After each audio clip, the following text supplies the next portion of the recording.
চার নাম ঠিকানা তো ঠিক দেয় না আছে। না না আপনি কাছে বলতে চাচ্ছেন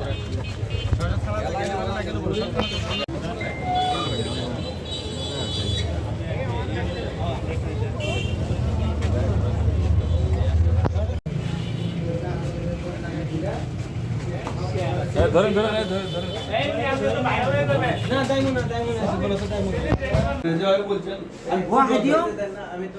আমি মুস্তারা থাকছি আলহামদুলিল্লাহ ইয়ানা থাকছি ইয়ানা তো বইছে সবাই একটু জায়গা ফসল বলছেন আমি লাশ মাফি নফর হ্যাঁ লাশ মাফি নফর هنا নফর ما في احد هنا নফর মাফি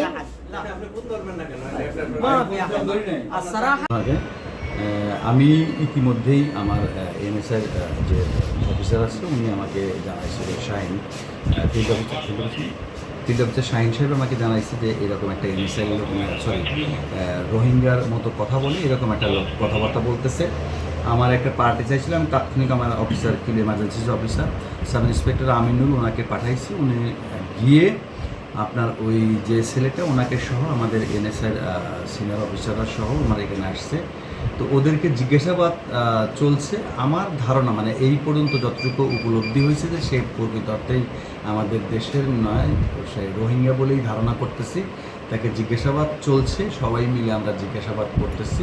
জিজ্ঞাসাবাদ শেষে যদি তারা এই রোহিঙ্গা হয় এই আইনগত যেভাবে ব্যবস্থা গ্রহণ করা হয় সেভাবে আমরা ব্যবস্থা করি। সে কি বলছে, মানে সে রোহিঙ্গা কি বলছে? ও মানে 100% এভাবে স্বীকার করতেছে না, তবে একবার বলছে যে সে তার বাড়ি বার্মায় ছিল এবং সে সৌদি আরবে থাকতো, সে এখানে আসছে, এতটুকুই বলছে। বিস্তারিত রোহিঙ্গা যারা ধরা পড়ে তাদের কথাগুলো কখনোই ক্লিয়ার কাট তারা বলে না, তাদের কথাগুলো টোটালি বোঝাও যায় না, আর ওই ক্লিয়ার কাট করে বলতে ওরা চায় না। তো এই কারণে ধরেই নিতে পারেন যে তারা যা বলে তা অসঙ্গতিপূর্ণই থাকে। লফুলি যেটা আমার সিনিয়র স্যারদের কথা বলবো, তারা যেভাবে ইনস্ট্রাকশন দেবে সেভাবে কাজ করবে।